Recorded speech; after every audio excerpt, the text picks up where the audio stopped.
મારા કરતા વધારે મારા બાપુજીનો એવો ડ્રીમ હતો કે મારો પુત્ર ડોક્ટર બને અને ગરીબોની સેવા કરે. અમે એવા અનલકી પર્સન હતા કે AIPMT ની બહુ સારી પ્રિપેરેશન કર્યા પછી અમારા ટાઈમે પેપર લીક થઈ ગયું. કોઈ છોકરો જેની ઉંમર 22-25 વર્ષની છે અથવા તો 20-21 ની ઉંમરમાં છે અને કોઈ પૂછે કે તું શું કરસ, તો કે હું પરીક્ષાની તૈયારી કરું છું. કમાતો નથી. સોસાયટી કોઈ પણ છોકરાને ડોક્ટર બનેલો જોવે છે પણ ડોક્ટર બનતો જોવા તૈયાર નથી. સોસાયટીનું માનસિક રીતે ઓલું થઈ ગયું છે કે હું મારા છોકરાને ઇંગ્લિશ મીડિયમમાં ભણાવું. ઇંગ્લિશ ભાષા છે, નોલેજ નથી. હવે તો NEP એટલે કે નેશનલ એજ્યુકેશન પોલિસી પણ એમ જ કહે છે કે ફરજિયાતપણે તમારા બાળકને ધોરણ 1 થી 5 તમારી મધર ટંગમાં જ ભણાવવાનું. ડોક્ટર હોવું મોટી વસ્તુ નથી, પણ વ્યક્તિઓનો એ ડોક્ટર ઉપર વિશ્વાસ હોવો ને એ વધારે જરૂરી વસ્તુ છે. આજની તારીખમાં ઇન્ડિયન ડોક્ટર્સ સફર થઈ રહ્યા છે મેન્ટલી, ફિઝિકલી. મારા સાથે કામ કરતા સુપર સ્પેશિયલાઇઝ ડોક્ટર છે, મેં એમને પૂછ્યું, સર તમે લાસ્ટ કન્ટિન્યુ 7 hours ની સ્લીપ ક્યારે લીધી હતી? સરે મને કીધું મને ખ્યાલ નથી. સ્ટુડન્ટને તો હકીકતમાં કમ્ફર્ટ ઝોનમાં હોવું જ ના જોઈએ. તમારે આઈડિયા આવ્યો છે કે હું MBBS કરવા માંગુ છું, it means you are already out of your comfort. લોકોને એક ભ્રમ બેસી ગયો છે કે જે લોકોનું ઇન્ડિયામાં થતું નથી મારે પૈસા દઈને ડોક્ટર્સ બની જાય છે. આના પાછળ બીજા કોઈ મૂળભૂત તત્વો છે જે ફોરેન મેડિકલ ગ્રેજ્યુએટ ને આગળ વધવા ના દેવા, એવા બહુ બધા મિથ પણ છે અને બહુ બધી રિયાલિટીઝ છે. જો તમે આઉટ ઓફ ઇન્ડિયા થી MBBS કર્યું છે તો ત્યાં MBBS અહીંયા કરતા સહેલું છે એવું કઈ છે? ના, વધારે ટફ છે. આ તો વસ્તુ મેં મારી ફેમિલીથી પણ શેર નથી કરી કે એક સમય એવો હતો કે હું એક ગન પોઈન્ટ ઉપર હતો, લોડેડ ગન. ઇન્ડિયામાં હશો તમે કોઈ ચા વાળા કાકા પાસે કહેશો, કાકા આજે રૂપિયા નથી, હું કાલે આપી દઈશ. હા, ઈ વાત રાખી લેશે આપણી પાસે. આપણી રાખી લેશે. અરે બેટા કાંઈ વાંધો નહીં, 2 ચા પી.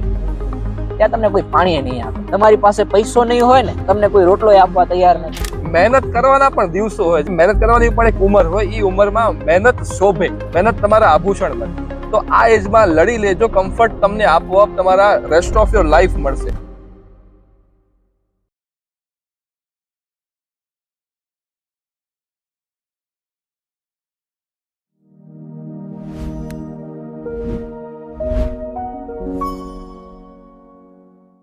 નીટની પરીક્ષા પાસ કર્યા બાદ ઘણા બધા વિદ્યાર્થીઓનું એક સપનું હોય છે કે મને MBBS ભારતમાં નહીં પણ તો વિદેશમાં જઈને કરવું છે.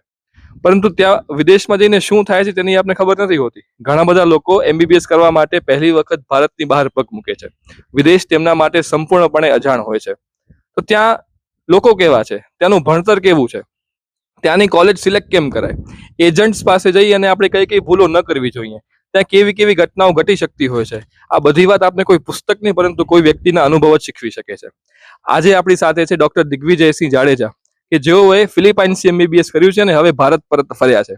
તમારા માટે એ આજે એક ગાઈડનું કામ કરશે, જે તમને સમજાવશે કે જો તમે વિદેશમાં MBBS કરવા માટે જાઓ છો તો તમારા સામે આવી અને આટલી પરિસ્થિતિઓ આવી શકે છે.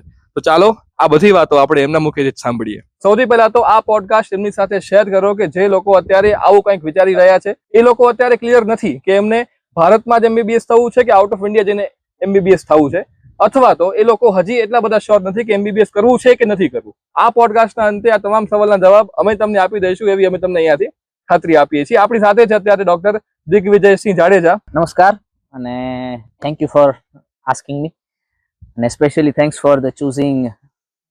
કહીએ ને આપણે ગુજરાતનો માણસ, ગામડાનો માણસ એક તો ખાસ પોતાની વાડીમાં આવીને વધારે ખુશ થાય અને ત્યાં જે પોતાનું જે કહીએ ને કે ડોક્ટર, ચાલો આજે હું ડોક્ટર છું પણ હું ક્યાંથી આવું છું એ તમે મારું રૂટ દેખાડી દીધું એટલે મને વધારે ગમ્યું. કારણ કે એનો એક રીઝન એ પણ છે, ઇન્ટરપ્ટ કરું સોરી તમને, કે આપણે ચેનલનું જે નામ છે ઇન્ફોર્મલ એજ્યુકેશન, એટલા માટે મેં લોકેશન પણ એવી રાખી છે થોડી ઇન્ફોર્મલ છે. નથી કોઈ દવાખાનું, નથી કોઈ હોસ્પિટલ, એક વાડી, 2 ખાટલા, એક માઇક અને એક સ્ટેન્ડ અને એક ફોન. પણ આપણો હેતુ એ છે કે તમને તમારા સવાલના જવાબ મળી જાય. We do not believe in setting, we are believe to set up your future. Doctor સાહેબ. ડેફિનેટલી. તો મારું નામ છે ડોક્ટર દિગ્વિજયસિંહ જાડેજા. હું ભાડઈ મોટી માં છેલ્લા 1998 થી છું.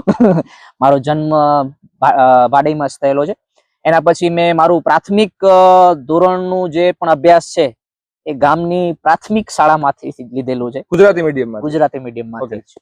અને એના પછી આપણી ભામાસા હાઈસ્કૂલ, જેમાં તમે પણ સ્ટુડન્ટે રહી ચૂક્યા છો અને શિક્ષકે રહી ચૂક્યા છો, એ જ જગ્યાએ હું પણ સ્ટુડન્ટે રહી ચૂક્યો છું. એના પછી 11-12 સાયન્સ માટે રાજકોટ ગ્લોબલ સાયન્સ એકેડેમી, ત્યાંથી મેં મારું એજ્યુકેશન લીધું.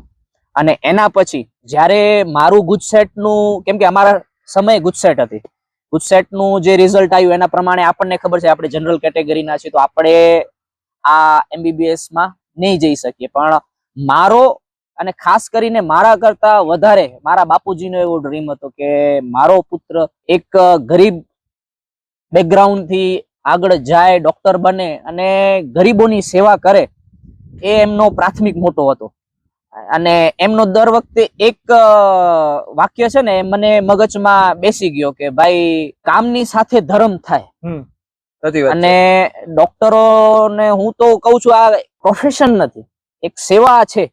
જો તમે કરવા ઈચ્છો તો ડોક્ટર બધા બની જશે, ભણીને ડોક્ટર બની જશો, પણ તમે હકીકતમાં સેવા કરવા માંગો છો કે નહીં એ તમારા ઉપર છે. જેમ કે તમારા બેકગ્રાઉન્ડમાં જોવા જઈએ તો તમારા દાદાજી એ પણ એક ડોક્ટર હતા, પણ એમની સેવા એટલી સરસ હતી કે મારી ફેમિલી તો ઠીક, આજુબાજુના બધા ગામો એમના પાસેથી ટ્રીટમેન્ટ લીધેલી છે. અને એ વસ્તુ માટે પછી મેં ફોરેનમાં અપ્લાય કર્યું. એ ટાઈમે આ ફોરેન મેડિકલ ગ્રેજ્યુએટ નવું હતું, એટલું જાજુ. કયા વર્ષની વાત કરો છો? સોરી, આ હતી 2015-16. 15-16 માં તમે ગુજકેટની એક્ઝામ આપી દીધી? ગુજકેટની એક્ઝામ આપી હતી, બરોબર. અને અમારા સમયે જ આ MCQ વાળી સિસ્ટમ હતી ને, એક નવી જ ઇન્ટ્રોડ્યુસ કરી હતી. આપણી જનરેશન જેણે બધી વસ્તુ એક્સપ્લોર આપણા ઉપર કરવામાં આવી છે, એક્સપેરિમેન્ટ છે ને આપણા ઉપર કરવામાં આવ્યા છે. એ તમને એક વાત કહું, મને સરસ યાદ આવી છે. આ કેવો એક્સપેરિમેન્ટ ત્યાં તમને કહું, હું જયારે ધોરણ 7 માં હતો ને, જયારે હું 8મા માં આવ્યો ત્યારે 8મું ધોરણ પ્રાથમિક શાળામાં આવી ગયો. એ અમારા ઉપર થયું છે એક્સપેરિમેન્ટ, બરાબર. પછી હું 10th માં આવ્યો ત્યારે 10th ની એક્ઝામમાં CCTV કેમેરા ફરજિયાત થઈ ગયા. આવું તમને 2014-15 નું જ કહું છું, બરાબર. હું 12th સાયન્સમાં આવ્યો તો ત્યારે 50% MCQ 50% ડિસ્ક્રિપ્ટિવ આવી ગયું, એ ફરજિયાત થઈ ગયું. કોલેજમાં આવ્યો તો ત્યારે કોરોના આવી ગયો. એટલે આપણી જે બેચ હતી એક્સપેરિમેન્ટ વાળી બેચ હતી, એ બધા એક્સપેરિમેન્ટ આપણા ઉપર જ કરવામાં આવ્યા છે. આપણે જીતી આવ્યા છીએ પાછા ત્યાંથી.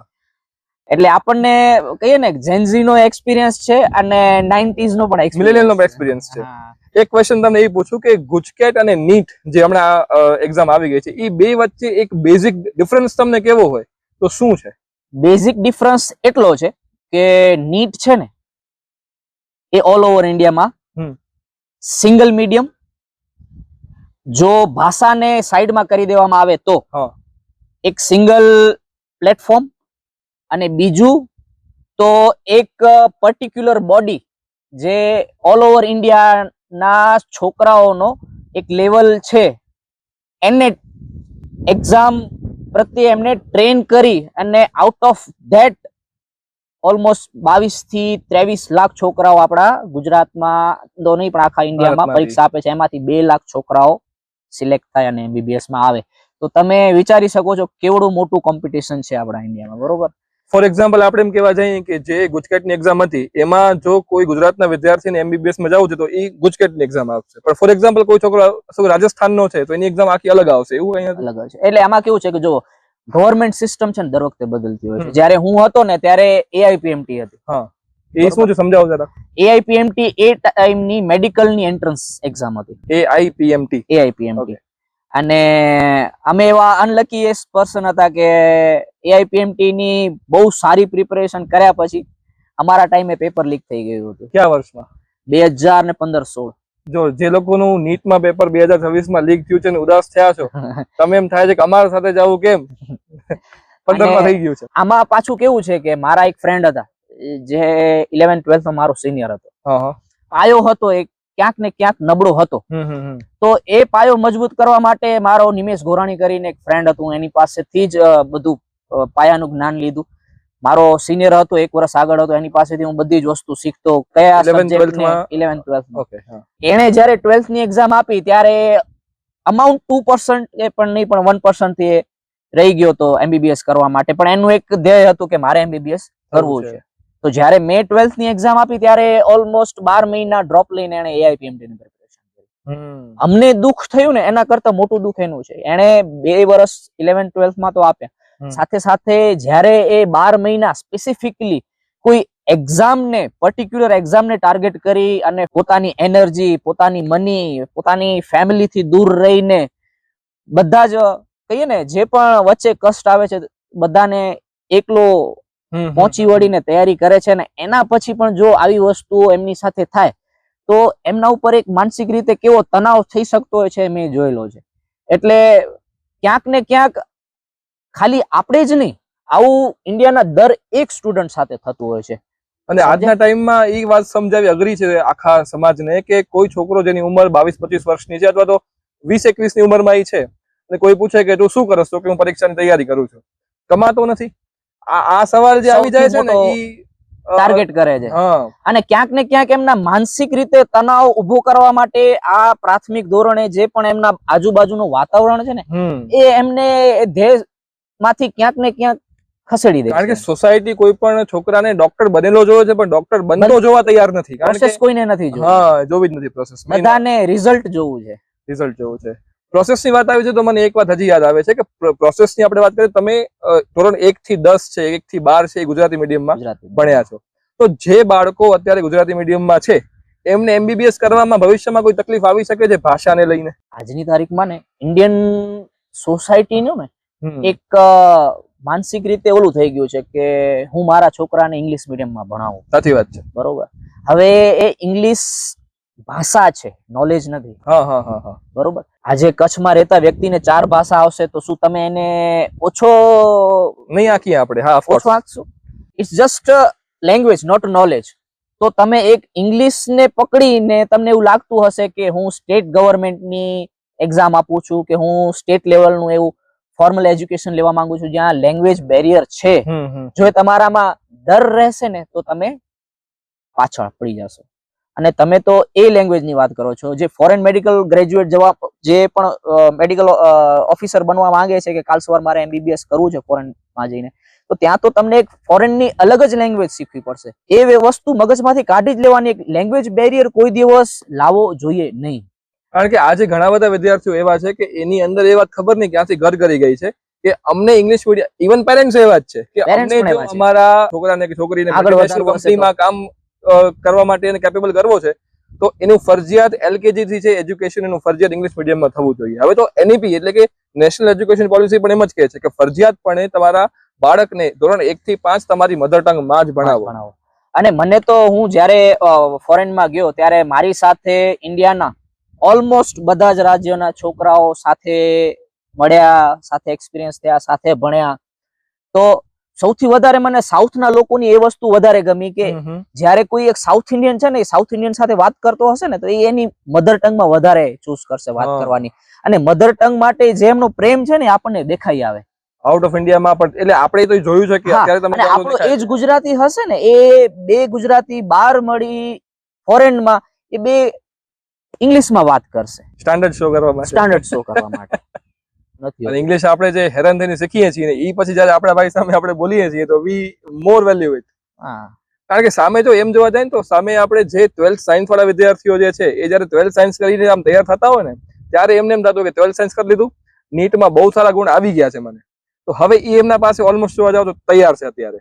પણ ક્વેશ્ચન એના મનમાં એ આવે છે, હું તમને પૂછું છું અત્યારે કે 12th સાયન્સ એમનું થઈ ગયું, નીટમાં એમને બહુ સારા, ઠીક સમજી લો ને કે અપ્રોક્સિમેટલી 500 આસપાસ એમને ગુણ આવી ગયા છે, તો હવે એમને MBBS કરવું જોઈએ તો ક્યાં કરવું જોઈએ એ આજનો આપણો ટોપિક છે. પરંતુ એમને MBBS કરવું જ જોઈએ ફરજિયાત કે એના ઉપરાંત બીજું કંઈક એને થોટ કરવું જોઈએ કે ના એના ઉપરાંત હું આ પણ કરી શકું છું? પહેલી તો વસ્તુ એ છે કે MBBS જે પણ છોકરાને કે એમના પેરેન્ટ્સ વિચારે છે કે અમારા બાળકને અમારે MBBS કરાવવું છે, તો જેટલો માનસિક રીતે એક સ્ટુડન્ટ તૈયાર થશે ને એના કરતા પહેલા આજની તારીખમાં એક પેરેન્ટ્સ ને તૈયાર થવું પડશે. હું શું કામ કહું છું? કેમ કે MBBS ખાલી આજની તારીખમાં એક MBBS ડોક્ટર બની જવું ગામડા માટે, પેરિફેરી માટે એક બહુ મોટી વસ્તુ હશે, પણ જ્યારે એ જ સ્ટુડન્ટ સેન્ટ્રલમાં કચ્છ જેવા વિસ્તારમાં રહીને ભુજ જશે ત્યારે એને ખબર પડશે કે MBBS ની વેલ્યુ આજની તારીખમાં એટલી બધી નથી, એને એટલી બધી ઓપોર્ચ્યુનિટી પણ નહીં મળે. પ્લસ 5 વર્ષ તમે MBBS કરો છો એના પછી પણ તમારે GP પ્રેક્ટિસ કરવી પડશે. GP શું છે? જનરલ પ્રેક્ટિસ કરો છો. જનરલ પ્રેક્ટિસ કરો છો તો તમારે એક પ્લેટફોર્મ બનાવવું પડશે, એક તમારે માર્કેટ બનાવવી પડશે, તમારે એક તો વિશ્વાસ જીતવો પડશે વ્યક્તિઓનો કે હા મારામાં કેપેબિલિટી છે અને મારામાં એટલી કેપેબિલિટી છે કે હું તમને ટ્રીટ કરી શકું છું. કેમ કે આજની તારીખમાં ડોક્ટર હોવું મોટી વસ્તુ નથી, પણ વ્યક્તિઓનો એ ડોક્ટર ઉપર વિશ્વાસ હોવો ને એ વધારે જરૂરી વસ્તુ છે. અને પ્લસ એમબીબીએસ પેરેન્ટ્સ માટે શું કામ માનસિક રીતે તૈયાર થવાની જરૂર છે, કેમ કે 5 વર્ષ એમબીબીએસ, એના પછી 3 વર્ષનું એમડી, એના પછી જો સ્ટુડન્ટમાં કેપેબિલિટી છે અને એનામાં ઈચ્છા છે, ધગશ છે કે હું સુપર સ્પેશિયાલિટી કરું, તો એના માટે બીજા 2 થી 3 વર્ષ એ પણ સ્મૂધલી નીકળી ગયા તોમાં શું શું વસ્તુ આવી જાય છે, તો કે પીજી છે, પીજી માં સારા ગ્રેડ્સ મળી ગયા, એટલે એમડી કે એમએસ કે તમે કહો છો એ. મેં તમને કીધું કે 22 લાખ આપણે નીટ યુજી આપે છે, એમાંથી 2 લાખ સીટો આપણા ઓલ ઓવર ઇન્ડિયામાં છે. હવે 2 લાખ છોકરાઓ દર વર્ષે બહાર નીકળે છે, 2 થી 4 લાખ છોકરાઓ નીકળે છે, એમાંથી પીજી કરવા માટે 50,000 સીટો છે. ઓકે, બરોબર. તો એ તમે જુઓ, સાથે સાથે દર વર્ષે ગ્રેજ્યુએટ થતા જાય છે, એમ પીજી માં સ્ટુડન્ટ્સ વધતા જાય છે, તો એ પણ તમારા સાથે કોમ્પિટિશન માં એડ થશે. ફોરેન મેડિકલ ગ્રેજ્યુએટ્સ અમે છીએ, દર વર્ષે ઓછામાં ઓછા 20 થી 30,000 છોકરાઓ, 40,000 છોકરાઓ, ડિપેન્ડ્સ કે ભાઈ COVID-19 જેવી વસ્તુ ફરીથી ના આવે, કે ભાઈ યુદ્ધની વસ્તુ ફરીથી ના આવે, તો મિનિમમ આટલા છોકરાઓ ફોરેન મેડિકલ ગ્રેજ્યુએટ્સ બહાર across the world, across the world it means કે ઇન્ડિયામાં આવે છે બહાર. તો એ પણ છે. એમાં તમને શું ઈચ્છા છે? મારે સર્જરીમાં જવું છે, મારે મેડિસિનમાં જવું છે, કેમ કે સ્પેશિયલાઇઝેશન માટે પણ બહુ બધી કેટેગરી છે. એમાં પણ ક્લિનિકલ માં જવું છે, નોન ક્લિનિકલ માં જવું છે. બે વચ્ચે શું ફરક છે? ક્લિનિકલમાં એટલે કે તમે હોસ્પિટલમાં કામ કરો છો, જ્યાં તમને પેશન્ટ સાથે ડીલ કરવાનું, ઓકે, એ ક્લિનિકલ થઈ ગયું. નોન ક્લિનિકલ એટલે કે એવા વ્યક્તિઓ જે હોસ્પિટલમાં એમનો બહુ ખૂબ જ મહત્વનો ભાગ છે, પણ એમને ડાયરેક્ટલી પેશન્ટથી ડીલ કરવી નથી પડતી, જેમ કે માઇક્રોબાયોલોજિસ્ટ, જે આપણે રિપોર્ટ્સ જોતા હોય છે, બ્લડ રિપોર્ટ્સ ને, તો એ બધા કોણ ડોક્ટરો બનાવે છે? તો આ ડોક્ટરો બનાવે છે. પછી એનાટોમી વાળા ડોક્ટર્સ છે, જે આપણે યુનિવર્સિટીઝમાં લેક્ચર્સ આપે છે, સાથે સાથે પીએચડી પણ કરતા હોય છે. પ્લસ ફાર્મા વાળા, જે કંપનીઝમાં જોઈન થઈ ન્યૂ ડ્રગ્સ એક્સપેરિમેન્ટ, એમાં પણ પીએચડી કરતા હોય છે. તો એવા પણ નોન ક્લિનિકલ સબ્જેક્ટ્સ પણ છે. પણ આજની તારીખમાં એમબીબીએસ કર્યા પછી જો કોઈ વ્યક્તિ સુપર સ્પેશિયાલિટી કે સ્પેશિયાલિટી માટે વિચારે છે, તો એ વધારે પૂરતું ક્લિનિકલ માટે વધારે વિચારે છે. જ્યારે કે જોવા જઈએ તો નોન ક્લિનિકલમાં અને ક્લિનિકલમાં કોઈ ખાસ તફાવત નથી. એમનું પણ એઝ મચ એઝ ઇમ્પોર્ટન્સ છે આપણા માટે અને લોકો માટે જેટલું ક્લિનિકલ માટે છે. એક ક્વેશ્ચન એ પૂછું કે જો કોઈ વિદ્યાર્થીને ડોક્ટર થવું છે પણ એમબીબીએસ નથી કરવું, તો કયા રસ્તા છે?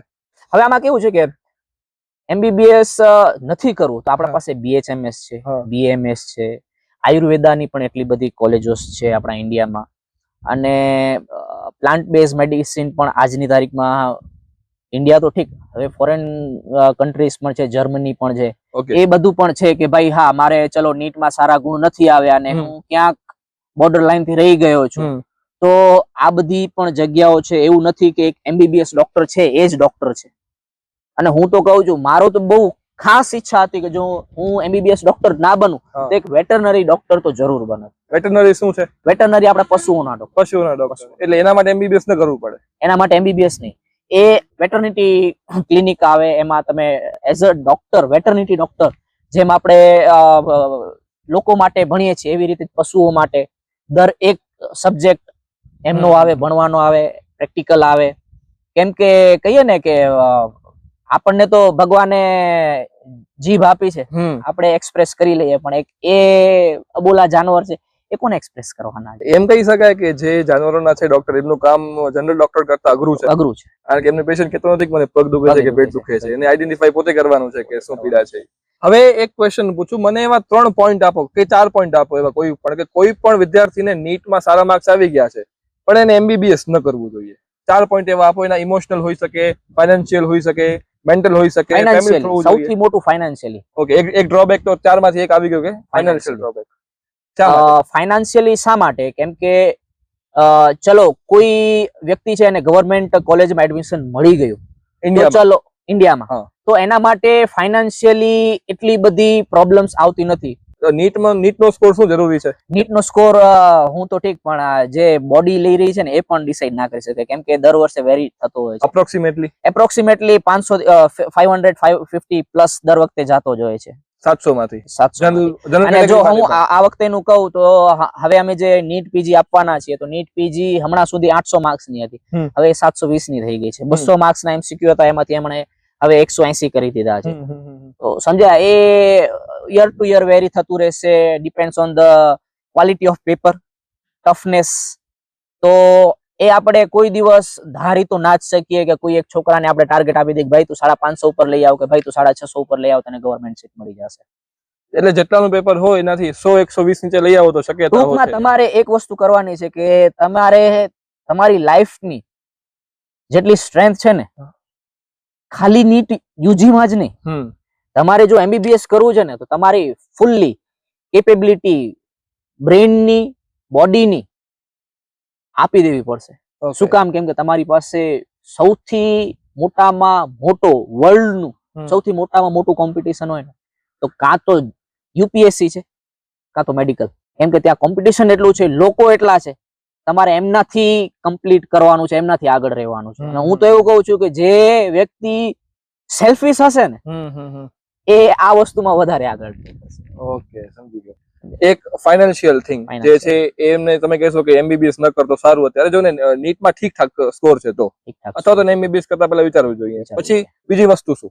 બીજી વસ્તુ કે તમારે મેન્ટલી પ્રિપેર રહેવું પડશે. કેવી રીતે ને કયા કયા આસ્પેક્ટ્સમાં? એમબીબીએસ ના દર 1 વર્ષે તમને તોડવામાં આવશે. જેમ કે એક્ઝામના ક્ષેત્રે તમને દર 1 દિવસે પોતાની ફૂલ સ્ટ્રેન્થ સાથે, એવું નહીં કે આજે મેં આળસ કરી લીધી ને એક સબ્જેક્ટ મેં ના વાંચ્યો. આ વાત ઇન્ડિયામાં કે ગમે ત્યાં કરો, ગમે ત્યાં. કેમ કે ત્યાં દર 1 subject as much as important છે જેટલો કોઈ નોન ક્લિનિકલ કે ક્લિનિકલ. આમાં કોઈ સબ્જેક્ટ ને આપણે હલકામાં ન લઈ શકીએ. જેમાં આપણે તમારા પાસે 19 સબ્જેક્ટ છે, 19 સબ્જેક્ટમાં તમને દર 1 દિવસ ઉઠો, પ્રોફેસર પાસેથી જેટલું પ્રેક્ટિકલી શીખી શકતા હોય પ્રેક્ટિકલી, પ્લસ એ જ વસ્તુને થિયરિટિકલી વારે ઘડીએ તમે એકવાર વાંચી જાશો ને તમને યાદ રહી જશે વસ્તુ ખોટી. ઓકે, વારે ઘડીએ એ વસ્તુને રિપીટેડલી જ્યાં સુધી એક્ઝામ નથી આવતી ત્યાં સુધી વાંચવું પડશે. પ્લસ મેડિકલ ફિલ્ડમાં એવરી સિંગલ ડે આપણી પાસે અપડેટ્સ આવતી હોય છે. આજથી 2 વર્ષ પહેલા હું જે એક્ઝામ્સ આપતો હતો એના જે આન્સર્સ હતા ને એ આ વખતેની એક્ઝામ કરતા ડિફરન્ટ હતા. કેમ કે મેડિકલ ફિલ્ડમાં દર વર્ષે રિસર્ચ અને દવાઓ બધી વસ્તુમાં એટલી ખોજ, એટલી અપડેટ રેગ્યુલર આવતી હોય છે, જેમાં તમને ઇગ્નોર તો નહીં જ કરી શકો. એ વસ્તુ તમારે કીપ, એ ખાલી એમબીબીએસ ના 5 વર્ષ કે પીજી ના 5 વર્ષ 2-3 વર્ષ પૂરતું જ નહીં, તમારી લાઈફ ટાઈમ સુધી એ તમારે અપડેટ થતું રહેવું પડશે. એટલે એક વાત તમે કરી ફાઇનાન્શિયલ, એક છે મેન્ટલી એટલા સ્ટ્રોંગ થવું પડશે કે તૈયારી તનતોડ હોવી જોઈએ. એક વાત તમે એ પણ કરી નાખી કે અપડેટ નહીં થાવ ટાઈમ ટુ ટાઈમ, અથવા અપગ્રેડ નહીં થાવ તો તમારા જે જૂના આન્સર્સ છે તમને 2 વર્ષ પછી કામ નથી લાગવાના. જો તમે એક સ્ટુડન્ટ છો કે વાલી છો અને તમને એવું લાગતું હોય કે હું મારા છોકરાને કે હું ડોક્ટર બની જાઉં અને મારી લાઈફસ્ટાઈલ દુનિયાના 90% લોકોથી બેટર હશે, તો સોરી તમને ડિસઅપોઇન્ટ કરવા માટે. કેમ કે આજની તારીખમાં ઇન્ડિયન ડોક્ટર્સ જે સફર થઈ રહ્યા છે, ઓકે, મેન્ટલી, ફિઝિકલી, આજની તારીખમાં મેં જે સ્પેશિયલાઇઝ ડોક્ટર, સુપર સ્પેશિયલાઇઝ ડોક્ટરોને જોઉં છું, every single day 18 hours duty. Even private GP practice કરતા રાતના 2:30 વાગે એમને કોલ આવે, એમની કેટલી પણ પ્રાઇવેટ પર્સનલ વસ્તુ એમને મૂકીને જવું પડે. એટલે તમારી પાસે તમને એવું હોય કે હું એક સ્ટાન્ડર્ડ, એક કહીએ ને કે ભાઈ એક નામના માટે ને આના માટે કરું છું, પછી મારી લાઈફસ્ટાઈલ તો એકદમ સુધરી જવાની છે એમબીબીએસ કર્યા પછી, તો એ વસ્તુ નથી. ઓન ધ સ્પોટ ન થાય, it may take 10 or 20 years time, but still you have to be on call every single minute of your life. એટલે મારા સાથે કામ કરતા સુપર સ્પેશિયલાઇઝ ડોક્ટર છે, મેં એમને પૂછ્યું સર તમે લાસ્ટ ટાઈમ 7 hours ની કન્ટિન્યુ 7 hours ની સ્લીપ ક્યારે લીધી હતી? સરે મને કીધું મને ખ્યાલ નથી, યાદ નથી હું છેલ્લે ક્યારે 7 કલાક એક સાથે સૂતો હતો.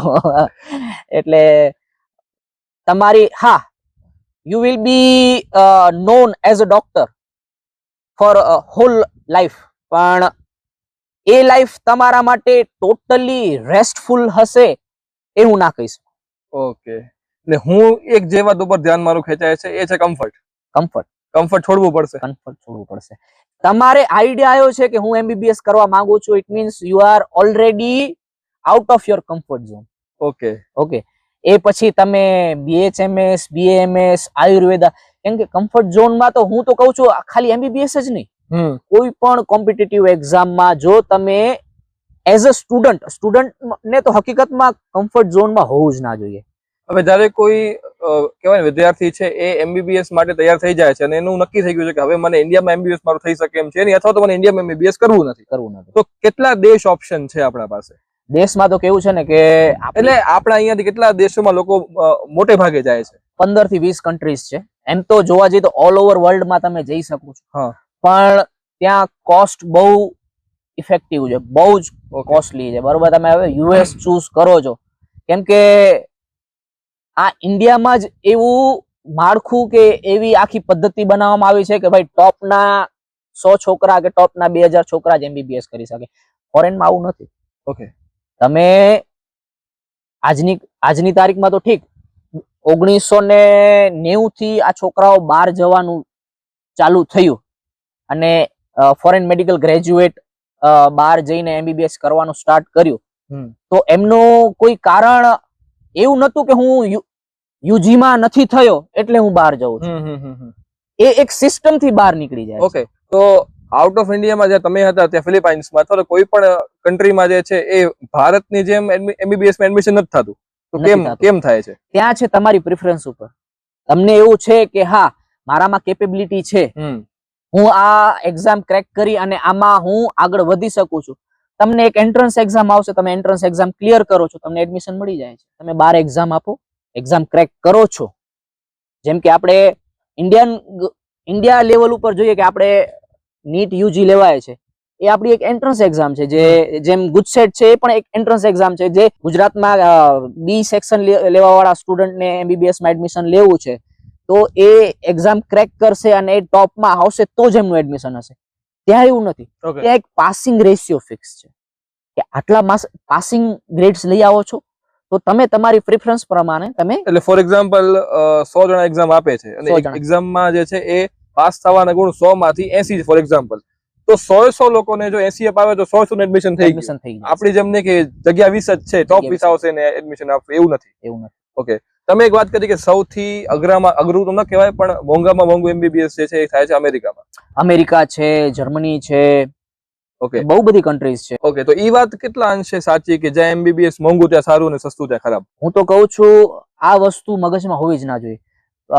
લોકોને એક ભ્રમ બેસી ગયો છે કે જે લોકોનું ઇન્ડિયામાં થતું નથી બારે પૈસા દઈને ડોક્ટર્સ બની જાય છે. હું તો તમને એવું કહેવા માંગુ છું કે જે બિચારા બહાર ગયા છે ફોરેન, અમે બહાર ગયા છીએ ફોરેન, અમને ખબર છે કે એક ઇન્ડિયન મેડિકલ ગ્રેજ્યુએટ કરતા અમારે 10 ગણા વધારે હેરાન થઈને એક MBBS ની ડિગ્રી મેળવી પડે છે. બરોબર, કેમ કે દેશ અલગ, દુનિયા અલગ, ખાણી પીણી રહેણી કેણી અલગ. ત્યાંથી તમે MBBS કરી આવો છો, એના પછી તમને એક એવા કેટેગરીમાં નાખી દેવામાં આવે છે જ્યાં લોકોને એવું લાગે છે કે તમે ત્યાં ભણીને ડોક્ટર નથી બન્યા. ત્યાં એમને એવું છે કે તમે ત્યાં એક્ઝામ આપી જ નથી. અચ્છા, તમે પૈસા આપ્યા છે, પાસ થઈને ડોક્ટર થઈને આવી ગયા છે. એટલે ફિલ્ડ વર્કમાં એવું જોવા મળે તમને કે આ ડોક્ટર જે છે એ ભારતમાં MBBS છે અને આઉટ ઓફ ઇન્ડિયા થી જોવા મળે? તમે તો ફિલ્ડ વર્ક ની વાત કરો છો. આપણી NMC છે જે નેશનલ મેડિકલ કાઉન્સિલ, એમની સામે અમે દર વખતે એક્ઝામ માટે કે એક્ઝામ રિલેટેડ કે કોલેજ રિલેટેડ કોઈ પણ ક્વેશ્ચન્સ લઈને જઈએ છીએ ને ત્યારે NMC અમારું મોઢું બંધ એટલા સુધી કહી દે કે તમારી પાસે તો રૂપિયા છે, તમે તો બહારથી MBBS કરીને આવ્યા છો. અરે, તો આપણે ગ્રાઉન્ડ લેવલની રિયાલિટી તો બહુ ખરાબ છે. એટલે જ કહેવા માંગુ છું કે મેં પોડકાસ્ટના શરૂઆતમાં જ કીધું કે એક સ્ટુડન્ટ તૈયાર થશે એના પહેલા એક પેરેન્ટ્સને તૈયાર થવું પડશે કે તમે શું એ 5 થી 7 વર્ષમાં 5 વર્ષમાં જે ઇન્ડિયાનો છોકરો છે MBBS કરી લે છે એ જ જગ્યાએ તમારો છોકરો 5 ના 7 વર્ષ પણ થઈ શકે. કેમ કે એ ત્યાં તો એક્ઝામ ક્રેક કરી ભણી ગણીને આવશે, એના પછી ઇન્ડિયામાં આવીને એમને FMG કરીને એક એક્ઝામ આવે છે, ફોરેન મેડિકલ ગ્રેજ્યુએટ એન્ટ્રન્સ. એક રીતે જોવા જઈએ ને તો એક સ્ક્રીનિંગ એક્ઝામ હતી આજથી 5-10 વર્ષ પહેલા. પણ સ્ક્રીનિંગ એક્ઝામ એટલે શું થાય? સ્ક્રીનિંગ એક્ઝામ એટલે કે તમે એનએમસી પ્રૂવડ, કેમ કે પહેલા તો તમે કોઈ પણ કન્ટ્રીમાં એમબીબીએસ કરવા જાઓ છો તો તમારે એ જોવાનું કે એનએમસી અપ્રુવડ યુનિવર્સિટી કે કોલેજ છે કે નહીં. ઓકે. એક એનએમસી ના પોર્ટલ ઉપર જાશો તો ત્યાં આખી લિસ્ટ આવી જશે કે આ કન્ટ્રીમાં આટલી આટલી એનએમસી અપ્રુવડ યુનિવર્સિટીઝ છે. ઓકે. બરોબર. હવે ત્યાં એનએમસી માં જઈ તમે જોયું કે હા આ દેશમાં આટલી આટલી કન્ટ્રીઝમાં આટલી આટલી યુનિવર્સિટીઝ છે, એમના ફી સ્ટ્રક્ચર છે, તમને ઓનલાઈન એનએમસી ની સાઇટ ઉપર મળી રહેશે. બરોબર. એટલે ટૂંકમાં આપણે એમ કહી શકીએ કે એ કોલેજો બધી એવી છે કે જ્યાંનું એમબીબીએસ ભારતમાં વેલિડ છે. સોરી, વેલિડ છે. વેલિડ છે. ઓકે. હવે એ વેલિડ તો ગવર્મેન્ટ થ્રુ થયું, પણ તમારે ઇન્ડિયામાં પ્રેક્ટિસ કરવા માટે ત્યાંથી ડિગ્રી ને વેલિડેશન પ્લસ ઇન્ડિયન ગવર્મેન્ટ નું રજીસ્ટ્રેશન લેવા માટેની એફએમજી ની એક્ઝામ હોય છે, જે એનએમસી કન્ડક્ટ કરે છે, જેનું પાસિંગ સર્ટિફિકેટ તમને દિલ્હીથી મળે. અને એ દિલ્હીમાંથી પાસિંગ સર્ટિફિકેટ લઈ આવ્યા પછી આપણે ગુજરાતમાં છીએ તો ગુજરાત મેડિકલ કાઉન્સિલમાં જવાનું, ત્યાં આપણે આપણું પાસિંગ સર્ટિફિકેટ આપીએ, એના પછી આપણને ટેમ્પરરી રજીસ્ટ્રેશન આપશે. એ ટેમ્પરરી રજીસ્ટ્રેશન આપ્યા પછી 1 વર્ષની ઇન્ટર્નશિપ તમને એ જે તે યુનિવર્સિટી અલોટ કરશે, ત્યાં 1 વર્ષનું ફરી 1 વર્ષનું ઇન્ટર્નશિપ કરાવશે.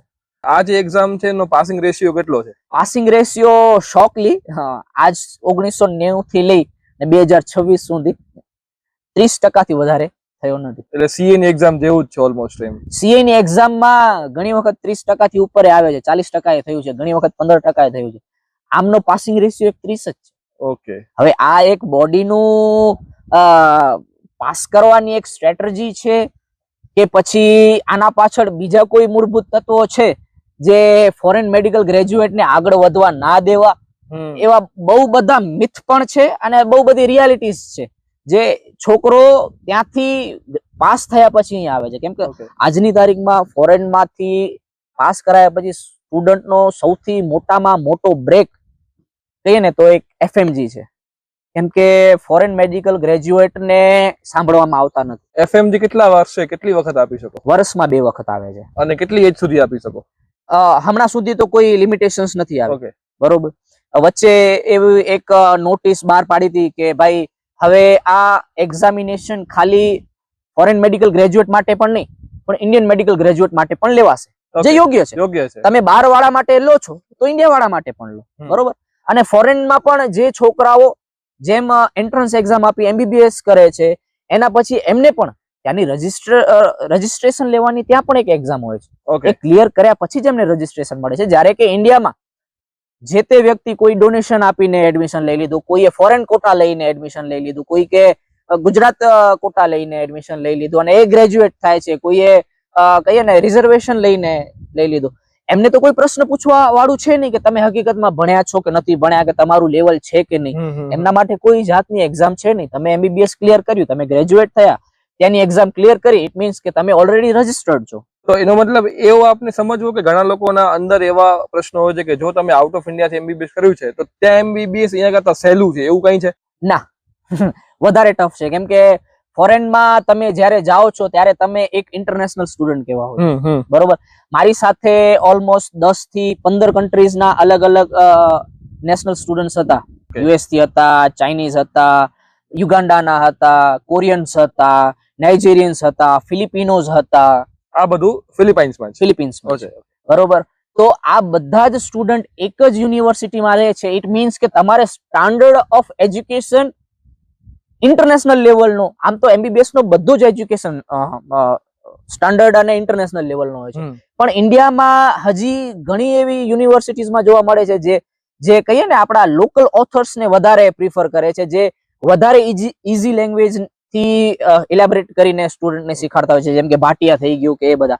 જ્યારે ફોરેન મેડિકલમાં તમે જ્યારે ભણો છો ત્યારે એમને હેરિસન્સ છે, મોરેસ છે, બરોબર. આ શું છે? એ બધી બુક્સ ના નામ છે જે ઓલ ઓવર વર્લ્ડમાં WHO અપ્રુવડ કોઈ થીસીસ છે, કોઈ પીએચડી માંથી ક્લિયર કરેલી રિસર્ચર્સ, જે આજથી જૂનામાં જૂનું સ્ટાર્ટિંગ થયું હતું ત્યાંથી લઈને હમણાં સુધીની ભાગવત ગીતાઓ કહીએ તો એ ભાગવત ગીતાઓ છે, જે આજે પણ ઇન્ડિયાના ડોક્ટર્સ પણ એમાંથી જ શીખે છે અને બહારના ડોક્ટર્સ પણ એનામાંથી શીખે છે. પણ ઘણી ઇન્ડિયાની કોલેજીસ છે જે ભાટિયા કે XYZ બીજા ઓથર્સ ને વધારે પ્રિફર કરે છે. ઓકે, તો કોઈ પણ વિદ્યાર્થી આઉટ ઓફ ઇન્ડિયા MBBS કરવા માટે જાય છે ફોર એક્ઝામ્પલ, તો એને દેશ સિલેક્શન કેમ કરવું કે હું કયા દેશમાં જાઉં? દેશ સિલેક્શન હું તો કહું છું કે દેશ સિલેક્શન ઘણાને એવું છે કે ભાઈ હું કોલ્ડ વેધરમાં રહી શકું, તો તમે કોલ્ડ વેધરમાં ના જાઓ. એવી કઈ કન્ટ્રીઝ છે? આપણે મિડલ ઈસ્ટ માં જઈ શકો તમે, એશિયન કન્ટ્રીઝમાં જઈ શકો જ્યાં કોલ્ડ વેધર નથી. કોલ્ડ વેધર ક્યાં છે? યુરોપિયન કન્ટ્રીઝમાં. ઓકે. રશિયામાં જાઓ, ચાઇનામાં જાઓ, જોર્જિયામાં જાઓ, એ બધી જગ્યાએ કોલ્ડ વેધર છે. બરોબર. એ જ જગ્યાએ હા એશિયામાં પણ તમે ચાઇના આવે છે, પણ ચાઇના કોલ્ડ કન્ટ્રી છે. તો તમે પહેલા તો એ જુઓ કે NMC માં જાઓ, NMC ના પોર્ટલમાં ચેક કરો કે NMC અપ્રુવડ કોલેજો કયા કયા દેશમાં કઈ કઈ છે. મસ્ત, આ ઘણાને ખબર નથી હોતી. હા, એના પછી તમે ત્યાં ચેક કરો કે કઈ કઈ કન્ટ્રીઝ આપણા નજીકમાં છે. ઓકે. જેમ કે બાંગ્લાદેશમાં થાય છે ને ભૂતાનમાં થાય છે. પણ ઘણાને એ પ્રશ્ન પણ આવે કે હું જે દેશમાં જઉં છું ત્યાં હકીકતમાં સિક્યોરિટી છે? અચ્છા. હું તો આ તો વસ્તુ મેં મારી ફેમિલીથી પણ શેર નથી કરી કે એક સમય એવો હતો કે હું એક ગન પોઈન્ટ ઉપર હતો, લોડેડ ગન, અને એક બે વખત અમારા બર્થડે સેલિબ્રેશન ટાઈમે એક બે ડ્રંક ફિલિપિનોએ એરફાયર પણ કરેલી છે. હા, એ ગયા હતા ત્યારે બહુ એટલી સિક્યોર કન્ટ્રી નથી, પણ એના પછી જે પ્રેસિડેન્ટ ચેન્જ થયો, દુતર્તે આવ્યો, એના પછી કન્ટ્રી ઘણી સિક્યોર થઈ ગઈ. એ જ રીતે જો તમે કન્ટ્રી ચૂઝ કરો છો તો પહેલી તો તમે વેધર જોવો, તમને અનુકૂળ આવે છે. બીજી વસ્તુ ત્યાંની સિક્યોરિટી. ઓકે. અને ત્રીજી વસ્તુ તમારા માટે એ થોડી ઇન્ફોર્મેશન બહારની વસ્તુ થઈ ગઈ, પણ એ વસ્તુ જરૂર જોજો કે ઇન્ડિયાના રિલેશન એ કન્ટ્રી સાથે કેવા છે. મસ્ટ. હા, કેમ કે કહું છું ને, આપણા સાથે એક્સપેરિમેન્ટ વધારે થયેલા છે. આપણે COVID-19 જોયું. COVID-19 માં એવો સમય હતો કે અમારા ત્યાંના ફોરેન મેડિકલ ગ્રેજ્યુએટ ઇન્ડિયામાં આવવા માંગતા હતા. તો કોવિડમાં ત્યાં હતા? કોવિડમાં ફસાયા હતા. હું તો કોવિડમાં ત્યાં જ હતો, ત્યાં જ સર્વિસ આપી છે. કોવિડમાં જ મેં મારી ઇન્ટર્નશિપ પૂરી કરી છે. ઓકે. જ્યારે બીજા છોકરાઓને નથી કરવી, એ લોકો ત્યાંથી ભાગી આવ્યા, ઇન્ડિયા પાછા આવી ગયા. તો ઇન્ડિયાના રિલેશન એમની સાથે સારા હતા, તો ઇન્ડિયાએ ફ્લાઇટ્સ મોકલીને સ્ટુડન્ટ્સને લઈ આવ્યા. એ જ જગ્યાએ યુદ્ધ ટાઈમે યુક્રેન સાથે વોર ચાલુ હતી, તો રશિયાના અને ઇન્ડિયાના રિલેશન સારા હતા. તો યુક્રેન અને રશિયાની જ્યારે સ્ટુડન્ટ્સ બોર્ડર ક્રોસ કરતા હતા ને, ત્યારે એમને નેશનાલિટી પૂછવામાં આવતી ને કે તમે કયા નેશનના છો, તે કહેતા હતા કે અમે ખાલી ઇન્ડિયન ફ્લેગ પણ દેખાડ્યો છે ને, રશિયાના સોલ્જર્સે અમારા માટે બોર્ડર્સ ઓપન કરી દીધી. હા, ન્યૂઝમાં હતો કે તમારી ઓલી હોય બસ આગળ ખાલી એક ઇન્ડિયન નેશનલ ફ્લેગ લગાડી દો. તો એક એ વસ્તુ પણ મહત્વની છે જે તમને ખાસ ધ્યાન રાખવી જોઈએ. અને પ્લસ ત્યાંના નેચરલ રિસોર્સિસ કેવા છે જે તમને ઇન્ડિયા કરતા વધારે એક્સપેરિમેન્ટ કરી શકો. એઝ અ સ્ટુડન્ટ ક્યારેક તમને વેકેશન્સ મળશે, કેમ કે ફોરેન મગજમાં આવતા બધાને એક મિથ હોય છે કે ભાઈ foreign country clean, hi fi, bar life, buildings, cities, metro cities, પણ હકીકતમાં રિયાલિટી બહુ ડાર્ક છે. ઓકે. એટલે જે ઇન્સ્ટાગ્રામ ઉપર આપને દેખાય છે એ નથી હોતું. રીલ વર્સસ રિયાલિટી બહુ ડિફરન્ટ છે. તમને જે મોજ શોખ, જે જાહો જલાલી કહીએ ને આપણે, જાહો જલાલી જોઈને જો તમે જાતા હો તો તમે ભૂલ કરી રહ્યા છો. એટલે એ વસ્તુ જોવા ન જોતા, જો તમે કોઈ એવા એજન્ટ ને મળો છો જે કે છે કે ભાઈ અમે તમને આ યુનિવર્સિટીઝમાં અહીંયા આ જગ્યાએ એડમિશન્સ કરાવીએ છીએ, તો હું તો પેરેન્ટ્સ ને કહીશ કે તમે કોલેજ ચૂઝ કર્યા પહેલા એક વખત પેરેન્ટ્સ સ્ટુડન્ટ સાથે જઈ આજુબાજુની યુનિવર્સિટીઝ જોવો, ત્યાં રહેણી કેણી જોવો, ત્યાં તમારા છોકરા માટે અનુકૂળતા જોવો. જો તમને યોગ્ય લાગે તો જ એડમિશન કરાવો. કેમ કે ઘણા વાલીઓ એજન્ટના ભરોસા ઉપર સ્ટુડન્ટને મોકલી દે છે. સ્ટુડન્ટ ત્યાં પહોંચે છે ત્યારે ખબર પડે છે કે એક રૂમમાં 10-10 જણાને નાખી દીધા છે, જમવાની વ્યવસ્થા નથી, ખાવાની વ્યવસ્થા નથી.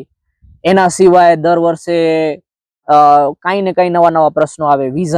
વિઝા નથી થતા, ઘણાને ટિકિટ્સમાં પ્રોબ્લેમ્સ આવે છે, કોસ્ટ, ત્યાં ગયા પછી એક સ્ટુડન્ટનો કોસ્ટ વધી જશે.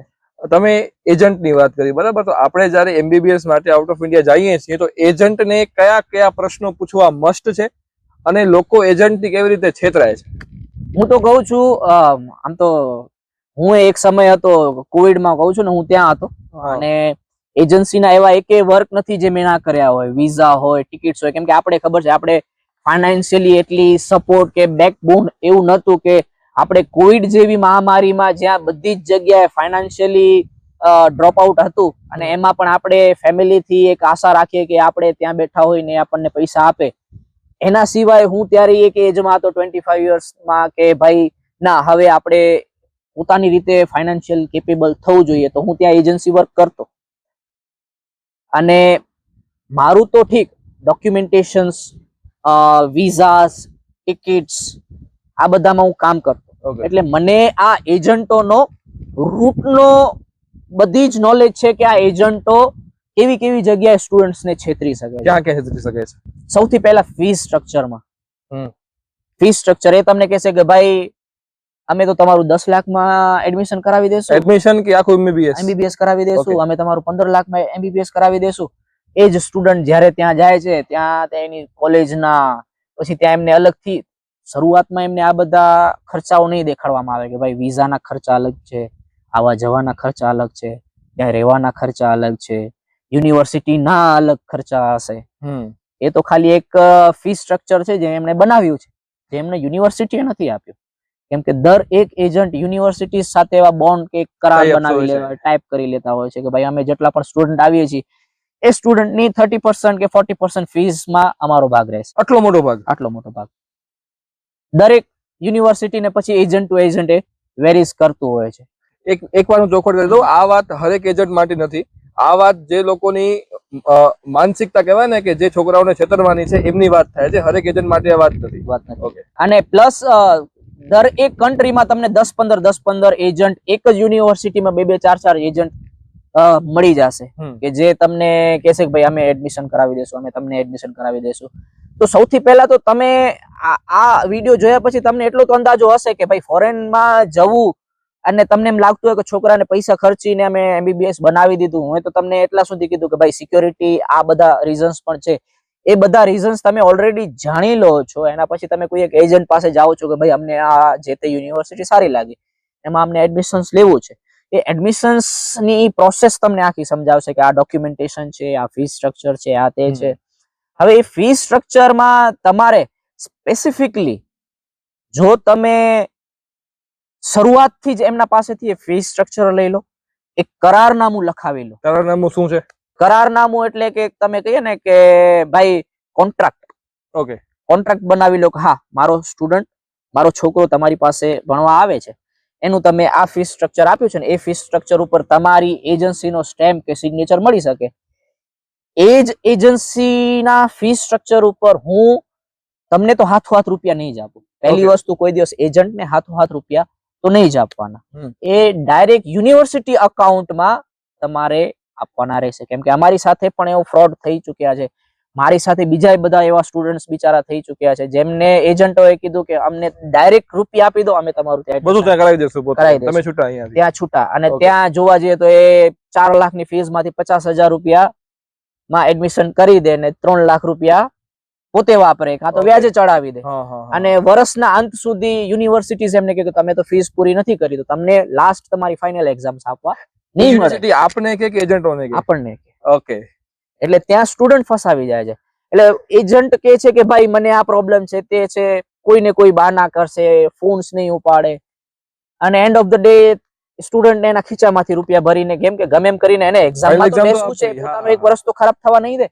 એટલે ત્યાં એને એ રીતે હેરાન કરવામાં આવે છે. એટલે પહેલું તો તમે ફી સ્ટ્રક્ચર લઈ લો, એના ઉપર એમના સ્ટેમ્પ, સિગ્નેચર, એમની જે પણ રજિસ્ટર્ડ કંપની છે, એમનો જે તે મેનેજર છે એના પાસેથી સિગ્નેચર, લોયર સાથે રાખી. ઓકે. અને લોયર ના હોય તોય ઇન કેસ કાલે તમે પોલીસ પાસે કે કોઈ પાસે જઈ અને એ એજન્ટને પાવરફુલી એક ડોક્યુમેન્ટ દેખાડશો ને, એનું મહત્વ એક વર્બલ કરતા વધી જશે. એટલે એ રાખવાનું. પ્લસ યુનિવર્સિટી અકાઉન્ટમાં તમે ડાયરેક્ટ ફોરેન એક્સચેન્જ થી મની ટ્રાન્સફર કરો એ વધારે સારું રહેશે. એજન્ટના હાથમાં નહીં દેવાનું. હા, શરૂઆતની જે 1-2 લાખ રૂપિયા પ્રોસેસ ફી છે, વિઝા ફીસ છે, ટિકિટ ફીસ છે, એ બધું તમે એના પાસે કરાવો, એમાં કઈ ના નથી. પણ જ્યાં સ્પેસિફિકલી કોલેજની ફીસ કે આની વાત આવે છે તો ડાયરેક્ટ સીધી ડીલ યુનિવર્સિટીના અકાઉન્ટ થી થાય તો એ વધારે સારું રહેશે, કેમ કે ત્યાં તમને સ્લિપ મળશે. બેંકની સ્લિપ તમે યુનિવર્સિટીને દેખાડી શકશો કે આ તમારી યુનિવર્સિટીની સ્લિપ છે, એમાં મેં મારી ફીસ પ્રમાણે, મારા ફીસ સ્ટ્રક્ચર પ્રમાણે જે મારા એજન્ટે દેખાડી હતી એ મેં ફીસ પૂરી ભરી છે, તો હું એક્ઝામ કેમ ના આપી શકું. ઓકે, સમજાઈ ગયું. સમજો છો? એટલે એ તમારા માટે એક પોઝિટિવ રહેશે. ઓકે. સેકન્ડ વસ્તુ, તમને કોઈ કહેતું હોય કે ભાઈ અમે 15,000 20,000 માં ત્યાં તમને પીજી આપશું, રહેવાનું આપશું, ખાવા પીવાનું આપશું, ત્યાં તો ગુજરાતી ખાવાનું બને છે, 15,000 રૂપિયા પર મંથ. આ તો વેરી કરે. ઓકે. ઘણા 20,000 કે છે, ઘણા 25,000 કે છે, depends on the cost of city. Okay.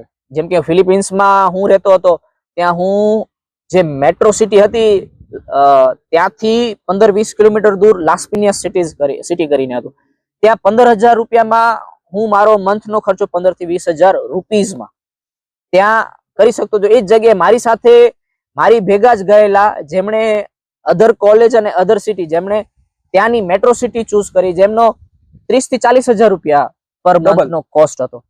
તો એ કીધું ને કે કોસ્ટ વેરી કરશે, એક તો કન્ટ્રી ઉપર, બીજું સિટી ઉપર જે તમે ચૂઝ કરો છો. જો એ સેન્ટ્રલની સિટી હશે તો એ વધારે કોસ્ટલી હશે, પેરીફ્રી હશે તો એ થોડીક લેસ કોસ્ટલી. પેરીફ્રી એટલે જે મોટી સિટી નથી એવી સિટી. હા, જે મેટ્રો સિટીઝ નથી. ઓકે. અને કોઈ પણ 2-3 સવાલ કે જે એજન્ટોને ફરજિયાત પૂછવા જોઈએ. હું તો કહું છું એજન્ટોને તમે ના પૂછો એ વધારે સારું રહેશે. કેમ કે એજન્ટો તમને બોલાવાના જ છે, તમને લલચાવશે, સારી સારી વાતો જ કરશે. કોઈ એમ તો નહીં કે ભાઈ તમે મારા ગમે સ્ટુડન્ટ ને ફોન કરીને પૂછી લો કે ભાઈ મારી સર્વિસ કેવી છે. મેં એટલે જ કીધું કે જો તમને કોઈ એજન્ટ ગમે એટલી સારી વાતો કરે છે, એમને એકવાર કહેવાનું કઈ વાંધો નહીં સાહેબ, અમને તમારી વાત સમજાવી ગઈ, પણ હમણાં અમે અમારા છોકરાનું ખાલી જવાનું ફાઇનલ કરો, અમે અમારા સન સાથે કે અમારી ડોટર સાથે ત્યાં આવશું, તમારી જેટલી પણ દેશની જે કોલેજમાં તમે એડમિશન કરાવો છો ત્યાં અમે અમારી જાતે આવશું. ઓકે. અમે જોશું ત્યાં કેવી સુવિધા છે, એના પછી આપણે ફાઇનલ કરશું. ઓકે. કેમ કે અમે ગયા હતા ત્યારે અમારાથી પહેલા બહુ બધા પેરેન્ટ્સ ત્યાં ગયા હતા અને એમણે કોલેજ એ રીતે જ ચૂઝ કરી હતી.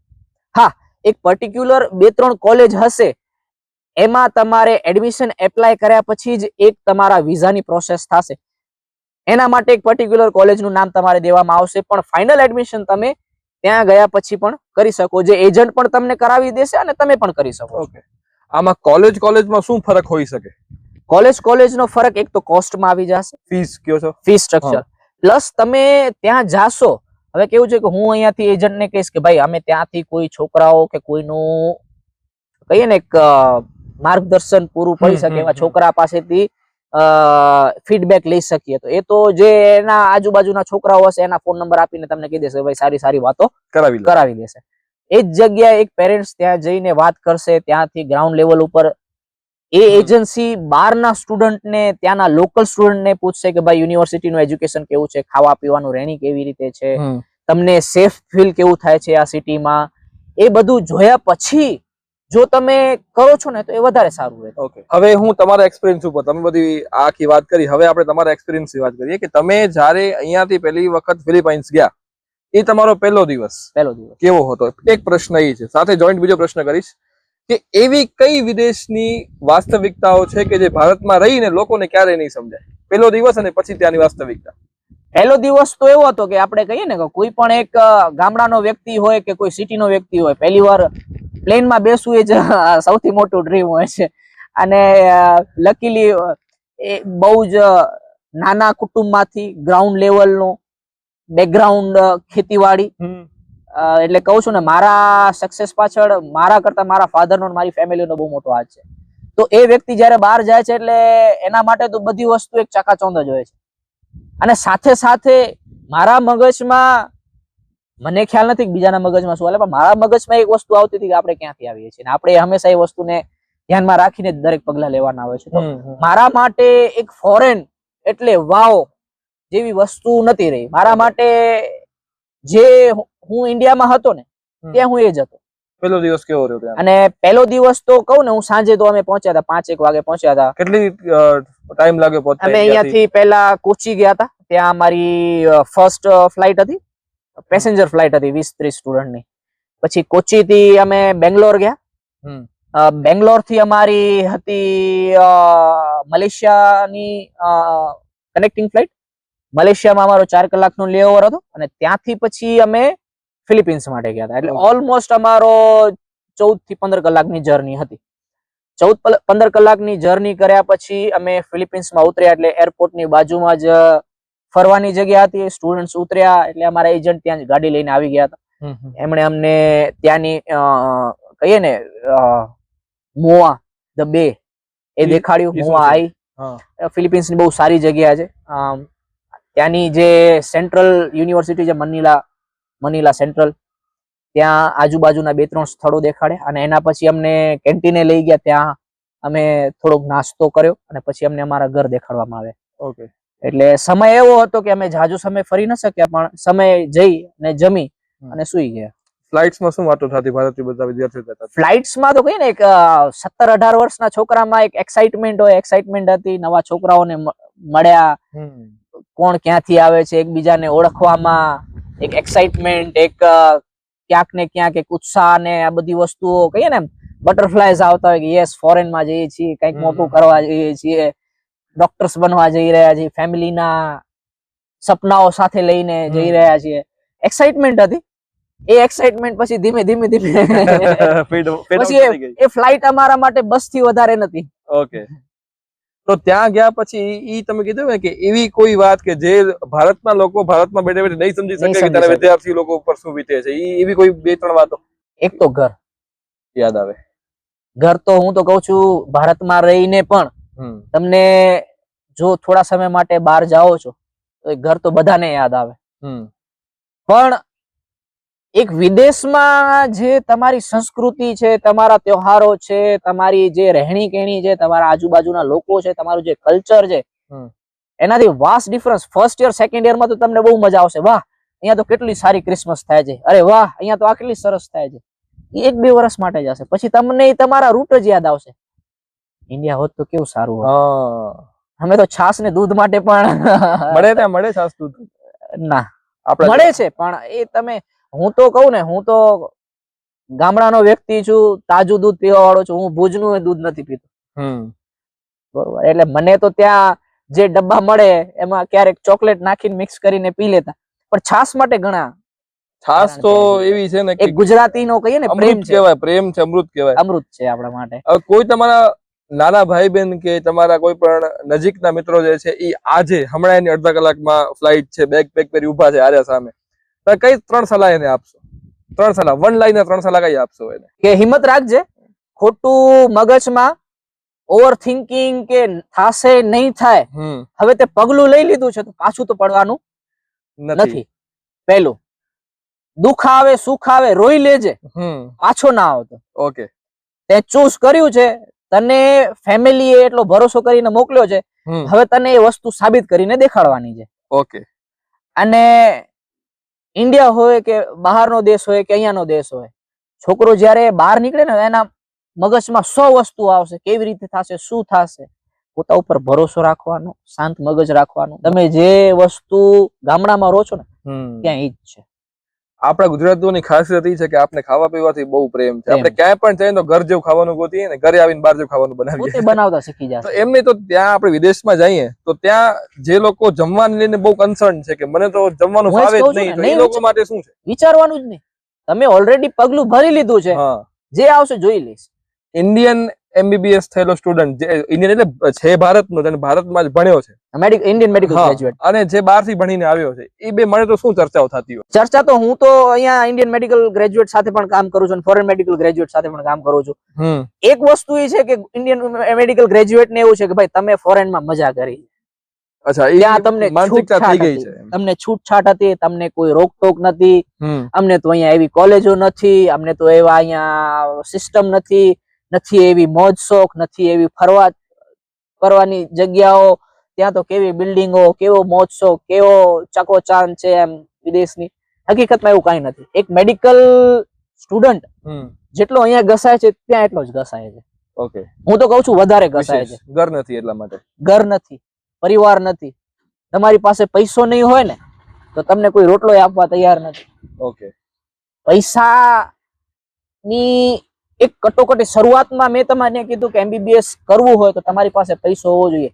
શું કામ? જયારે તમે બહાર જાઓ છો ને, ઇન્ડિયામાં હશો તમે કોઈ ચા વાળા કાકા પાસે કહેશો કાકા આજે રૂપિયા નથી, હું કાલે આપી દઈશ. હા હા, ઈ વાત રાખી લેશે આપણી પાસે. આપણી રાખી લેશે. તમે રોજ એ જ જગ્યાએ ભલે 10 રૂપિયાની વસ્તુ લેતા હશો, ચા જ લેતા હશો, અરે બેટા કાંઈ વાંધો નહીં, 2 ચા પી, ત્યાં તમને કોઈ પાણી નહીં આપે. અચ્છા, ત્યારે તમને એ તમારો દેશ બહુ યાદ આવશે. જે કોઈ વિદ્યાર્થીની પરિસ્થિતિ અત્યારે એવી નથી કે એક સાથે 30-40 લાખ રૂપિયા ખર્ચો કરી શકે, ફોર એક્ઝામ્પલ એના પેરેન્ટ્સ છે કે ક્યાંય પણ થી એટલા પૈસા ભેગા કરી અને MBBS કરવા માટે મોકલી દે છે. સાથે એવી પણ એક અપેક્ષા ગૂંથી લે છે કે અમારો દીકરો કે દીકરી જયારે MBBS થઈને આવશે તો 5 વર્ષમાં કમાઈને દઈ દેશે. આ કેટલું સાચું છે? તદ્દન જૂઠી વસ્તુ છે. કેટલી? એ તો ઠીક, ઇન્ડિયન મેડિકલ ગ્રેજ્યુએટ પણ 5 વર્ષ પછી કમાવીને આપશે કોઈ પણ જાતની ગેરંટી નથી. શું કામ? કેમ કે સ્ટુડન્ટ જો ઈચ્છે છે કે 5 વર્ષ પછી હું ડાયરેક્ટ જોબ ઉપર લાગી જઈશ, જીપી પ્રેક્ટિસમાં લાગી જઈશ, તો એને સેટ થવા માટે 3 વર્ષ લાગી જશે. બરોબર? પ્લસ જે વ્યક્તિ MBBS કરી ગયા છે ને MD કરે છે, તો MBBS ના 5 વર્ષ, MD ના 3 વર્ષ, 8 વર્ષ પછી એ બહાર નીકળશે.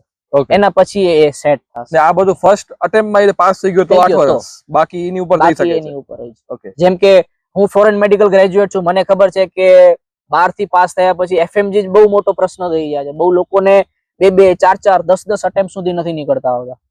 અને હવે લેવલ ઓફ એક્ઝામ પેટર્ન એ બધું એવું સેટ કરવામાં આવ્યું છે કે પાસિંગ રેશિયો 30 થી ઉપર જતો જ નથી. એના માટે જેટલા પણ સ્ટુડન્ટ્સ છે એમણે સેન્ટ્રલ ગવર્મેન્ટ થી લઈ અને આપણી જે લોક અદાલત છે ત્યાં પણ આપેલું છે, સુપ્રીમ કોર્ટ સુધી પહોંચી ગયા છે સ્ટુડન્ટ્સ, એમને પણ કોઈ પણ જાતનો રિસ્પોન્સ નથી મળતો. ઓકે, બરોબર? તો ક્યાંક ને ક્યાંક આ ફોરેન મેડિકલ ગ્રેજ્યુએટ માટે નેગેટિવ પોઈન્ટ છે કે આ બધા પ્રશ્નો, 1 વર્ષની ઇન્ટર્નશિપ પાસ કરી ગયા એના પછી પણ ઇન્ટર્નશિપમાં પણ કોઈ જાતના રૂપિયા એમને પેમેન્ટ કરવામાં નથી આવતા. 12 મહિના એમને ફ્રીમાં શું કહેવાય ત્યાં સર્વિસ આપવી પડે છે. એના પછી વળી પાછો PG ની તૈયારી કરવા માટે બીજા 12 મહિના બગાડે છે. એમાં પણ એ કોમ્પિટિશનમાં આવી ગયા પછી એ MD માં જાય છે.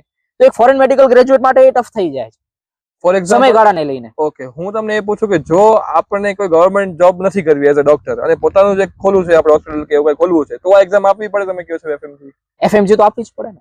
રજીસ્ટ્રેશન વગર તમે કોઈ પણ જાતની પ્રેક્ટિસ નથી કરી શકતા. હા, ઇન કેસ તમે એવી કોઈ હોસ્પિટલ છે જ્યાં તમે મેડિકલ આસિસ્ટન્ટ, એક જે તે ડોક્ટર રજિસ્ટર્ડ ડોક્ટર છે, સુપર સ્પેશિયાલિટી ડોક્ટર છે, જે ટ્રીટમેન્ટ તો એ કરે છે પણ એના આસિસ્ટન્ટ તરીકે કે પછી નોન ક્લિનિકલ જગ્યાએ, જેમ કે એક MBBS થઈ ગયા પછી ખાલી ડોક્ટર થઈને કે ક્લિનિકલ કે નોન ક્લિનિકલ જ નહીં, એની સિવાય મોટી મોટી હોસ્પિટલ્સમાં એડમિન ડિપાર્ટમેન્ટ છે, એ બધી જગ્યાએ તમે એઝ અ મેડિકલ એડમિન તરીકે જઈ શકો છો, ક્લિનિકલ આસિસ્ટન્ટ તરીકે તમે પ્રેક્ટિસ કરી શકો છો.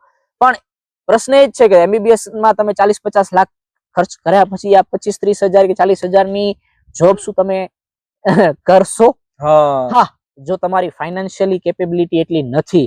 મારો જેવો કોઈ વ્યક્તિ છે જેણે લોન્સ કરેલી છે, વર્ષ પછી એમના હપ્તા ચાલુ થઈ ગયા છે, વ્યાજ ચડતું જાય છે, તો એ છોકરાઓને આ રસ્તો ચૂઝ કરવો પડે છે. એક્ઝામ ને પ્રાયોરિટી ન આપતા આ બધી જગ્યાઓમાં મેડિકલ આસિસ્ટન્ટ તરીકે જોબ કરી ઈગો હર્ટ થાય, તમે તૂટી પડો. એક સમય એવો આવશે કે તમારી સાથેના છોકરાઓ આગળ વધી જશે, તમે હજી ત્યાં હશો. એક ડિપ્રેશન પણ આવશે. તમારી એજ ના છોકરાઓ હશે, પરણી ગયા હશે, છોકરાઓ હશે, ક્યાંક સારી જગ્યાએ જોબ કરતા હશે, તમે એ જગ્યાઓથી બહુ પાછળ હશો.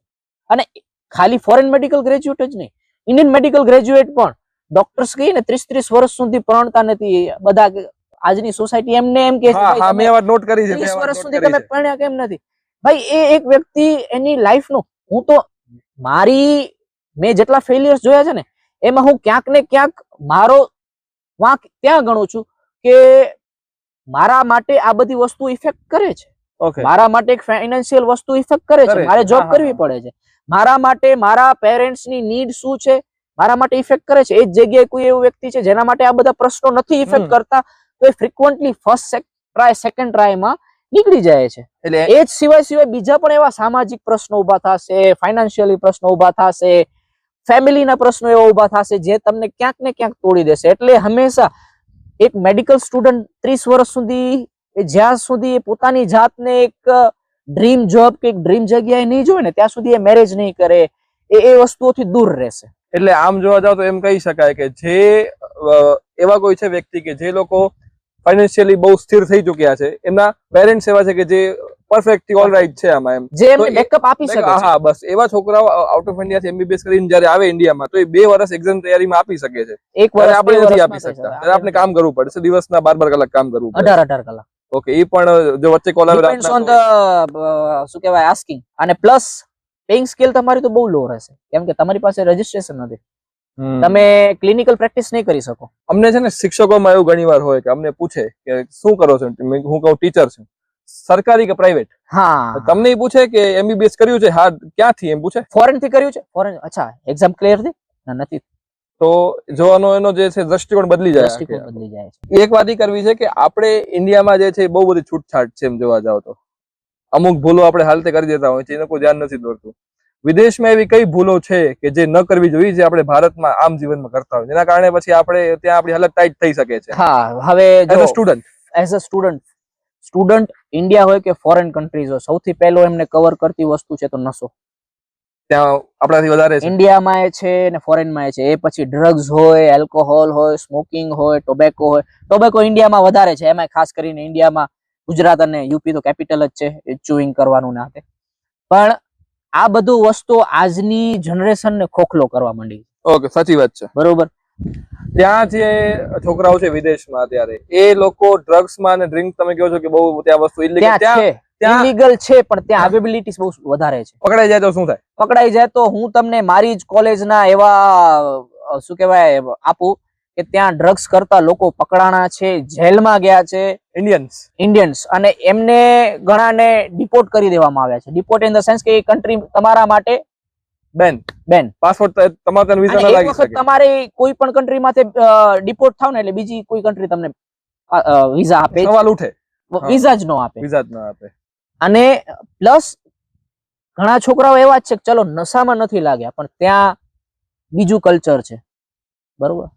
કલ્ચર જેમ કે ઓપન કલ્ચર છે, ફિમેલ્સ ને લઈને, રિલેશનશિપ્સ ને લઈને, એ બધામાં એટલા ગુલી મળી ગયા છે જ્યાં એમના માટે રૂપિયોથી લઈ અને બધી વસ્તુની આસ્કિંગ વધી જાય છે. તો એ રૂપિયો પેરેન્ટ્સ તો એની જેટલી ક્ષમતા હશે એ પ્રમાણે ત્યાં રૂપિયા મોકલે છે, તો છોકરાઓ ત્યાં કમાવા માટે બીજા રસ્તા યુઝ કરે, જેમ કે ઇનલીગલ છે અને લીગલ છે ઘણા. જેમ કે હવે આપણે હું જે કન્ટ્રીમાં હતો ત્યાં કસિનોસ લીગલ હતા. ઓકે, છોકરાઓએ ત્યાં ધોમ રૂપિયા ઉડાડ્યા છે. ધોમ ઇન ધ સેન્સ કે મને આજે સાંજના 10,000 ની જરૂર છે, હું ક્યાંથી લાવીશ? હું 5,000 કોઈ એક મિત્ર પાસેથી લઈ લીધા, કસિનોમાં ગયો, રમ્યો, જીતી ગયો તો 2,000 પાછા તમને આપીશ, નહીં તો હું બીજા કોક પાસેથી 2,000 લઈને રમવા જઈશ. પછી આ એક ચેન એવી છે કે બની જાય છે. માણસો 50-50, 60-60 લાખ રૂપિયા હારી ગયા છે. છોકરાઓને ત્યાંથી ભાગવું પડ્યું છે.